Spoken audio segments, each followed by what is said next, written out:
Happy Sabat mga kapatid kong tao dito sa sanlibutan. Magandang umaga o gabi po mga kapatid kong tao dito sa sanlibutan.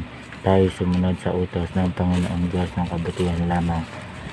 Bago tayo magsimula, tayo manalangin. Panginoong Diyos ng kabutihan sa langit, maraming salamat po sa lahat ng biyaya na inyo pong ipinagkaloob ngayon at magpakailanman.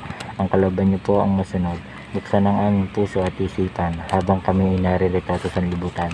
Ilayo kami sa tukso at masama. Maraming salamat po Panginoong Diyos ng kabutihan sa langit. Papuri at pasasalamat at pagsunod namin sa iyo lamang. Amen. Atin pong basahin at unawain ang banal na kasulatan, ang Biblia at ang banal na Quran. God bless you to all human follow.